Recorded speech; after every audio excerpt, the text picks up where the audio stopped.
ശാസ്തമംഗലത്ത് വനിതാ സമാജത്തിന്റെ സെക്രട്ടറിയാണ്. പേര് ദേവി. ദേവി എന്നാണ് പേര്, ദേവിയുടെ പേരാണ്. അപ്പോൾ പൊങ്കാലയ്ക്ക് ഇന്നിപ്പോൾ ഇവിടെ പൊങ്കാല ഇടുന്നുണ്ടോ? ഞാൻ ഇവിടെ സെക്രട്ടറി ആയ ശേഷം ഇവിടെ ഭണ്ഡാര അടുപ്പിലാണ് ഇടാറ്, ഇവിടെ മെയിൻ അടുപ്പിൽ.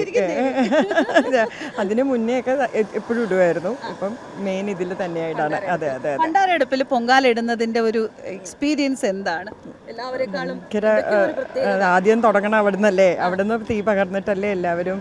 അപ്പം അതൊരു ഭയങ്കര ഒരു ഡിവൈൻ ഫീലാണ്. അപ്പം അത് ചെയ്യുമ്പോൾ എല്ലാ പൊങ്കാലയും നമ്മൾ ചെയ്ത തുല്യമായിട്ടൊരു ഫീലാണ്. നമ്മൾ തന്നെ പൊങ്കാല നമ്മൾ തന്നെ അരി ഇപ്പം 5 കൂടി ഇരട്ടിയാണ്. മറ്റേത് നമ്മൾ കാക്കിലോ അരിയൊക്കെയാണ്, ഇത് ഇരട്ടി സാധനമാണ്. അതിൽ പിന്നെ ഇളക്കാനായിട്ട് എല്ലാവരും ഹെൽപ്പ് ചെയ്ത് ഞങ്ങളതങ്ങനെ ഒരു അരവണ പായസം ഉണ്ടാക്കണേ. പൊങ്കാല പായസമല്ല, അത് ബാക്കിയുള്ളവർ നമ്മളവിടെ അരവണയാണ് ഉണ്ടാക്കുക. ഇതിപ്പോൾ ചന്ദ്രഗ്രഹണമായതുകൊണ്ട് നേരത്തെയാണ് നേദ്യം അല്ലേ?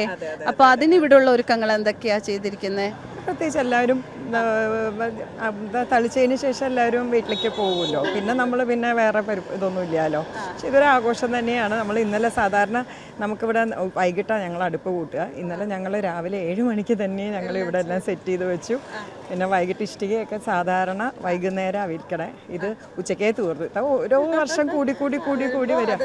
എനിക്ക് തന്നെ കൊച്ചിയിൽ നിന്ന് മാത്രം 9 ഗസ്റ്റ് എനിക്കുണ്ട്. പിന്നെ 2 പേരെ ഞാൻ കൗടിയാറിൽ നിർത്തിയിരിക്കുകയാണ്, ഇവിടെ സ്ഥലമില്ലാത്തതുകൊണ്ട്. ശരിക്കും ഉത്തരവാദിത്വമുള്ള ഒരു ദേവി തന്നെയാണ് ഭണ്ഡാര അടുപ്പിൽ പൊങ്കാല ഇടുന്ന ദേവി. എന്തായാലും വളരെ സന്തോഷം ഇങ്ങനെ ഒരാളെ കാണാനും പരിചയപ്പെടാനും സാധിച്ചില്ല. Thank you. ഇത് പ്രീത ചേച്ചി. ഇന്ന് പൊങ്കാല ഇടുന്നത് പ്രീത ചേച്ചിയുടെ മോളാണ്. ഈ പൊങ്കാല വിഭവങ്ങളെ കുറിച്ച് നമുക്ക് പ്രീത ചേച്ചിയോട് ചോദിക്കാം.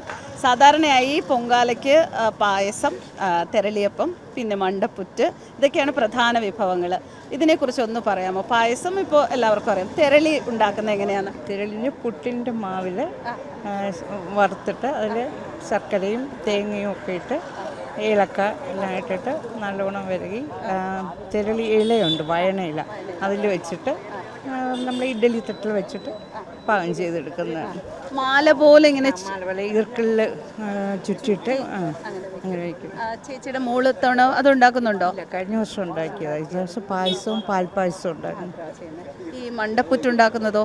മണ്ടപ്പുറ്റുണ്ടാക്കുന്നത് ചെറുപയർ പൊടിച്ചിട്ട് ശർക്കരയും തേങ്ങയൊക്കെ ഇട്ടിട്ട് ഉരുട്ടിയെടുത്തിട്ട് പിന്നെ കണ്ണും മൂക്കും ഒക്കെ അതിൽ വെച്ചിട്ട് അതും ഇതുപോലെ ആവിയിൽ വേവിച്ചെടുക്കുന്നു.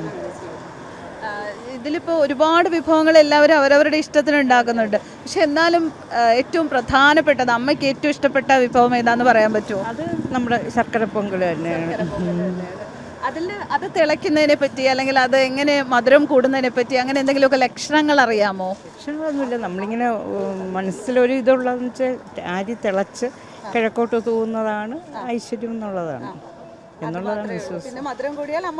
അതെ അതെ, നമ്മുടെ മനസ്സിൽ. എന്തായാലും അമ്മയ്ക്ക്, ചേച്ചിക്ക്, ചേച്ചിയുടെ കുടുംബത്തിനും ഈ പൊങ്കാല ഇടുന്നത് ആ പ്രാർത്ഥനകൾ നല്ല രീതിയിലിരിക്കട്ടെ. എല്ലാവർക്കും ആരോഗ്യം ഉണ്ടാകട്ടെ, സമാധാനമായിട്ടിരിക്കാൻ സാധിക്കട്ടെ.